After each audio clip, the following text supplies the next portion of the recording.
ఓం శ్రీ సాయిరామ్.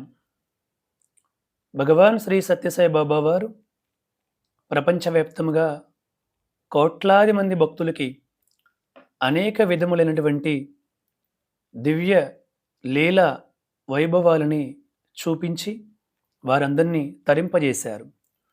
ఒకరోజు స్వామి త్రయీ బృందావనంలో తమ విద్యార్థులతో కలిసి కొంతమంది భక్తులతో కలిసి ఉండగా వారిలో సుప్రీంకోర్టు మాజీ ప్రధాన న్యాయమూర్తి అయినటువంటి జస్టిస్ భగవత్ గారు కూడా ఉన్నారు.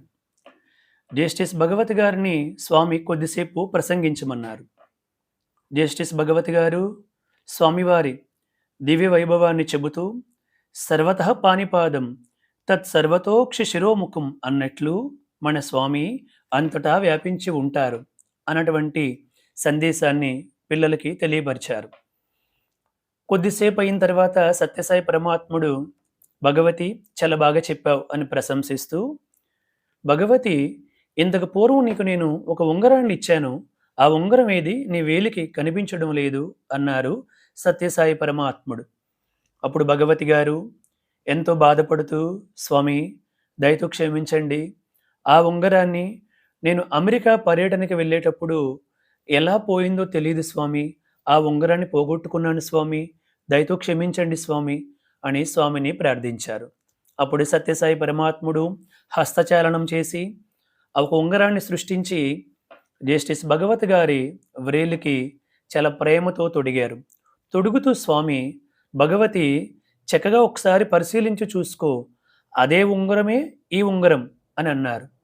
అప్పుడు భగవతి గారు చూస్తూ, అవును స్వామి, ముమ్మాటకి అదే ఉంగరం ఈ ఉంగరం, అవును స్వామి, ముమ్మాటకి అదే ఉంగరం ఈ ఉంగరం అని చెప్పి ఎంతో ఆనంద అతిశయాన్ని ప్రదర్శించారు.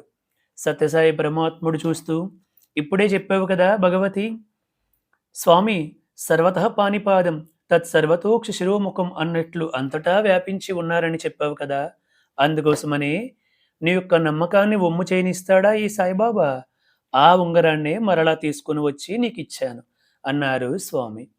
అంటి గంటలు విమానంలో ప్రయాణం చేస్తే అమెరికాని చేరుకుంటాం. అటువంటిది సత్యసాయి పరమాత్ముడు ఒక క్షణంలో అమెరికాలో కొన్ని నెలల క్రిందట సుప్రీంకోర్టు మాజీ ప్రధాన న్యాయమూర్తి జస్టిస్ భగవతి గారు పోగొట్టుకున్నటువంటి ఉంగరాన్ని హస్తచాలనంతో సృష్టించి మరల అదే ఉంగరాన్ని వారికి వేలికి త్రుడిగి తన యొక్క దివ్యత్వాన్ని సత్యసాయి పరమాత్ముడు చూపించారు. ఇది మన స్వామివారి యొక్క దివ్యత్వం అంటే. ఓం శ్రీ సాయిరామ్.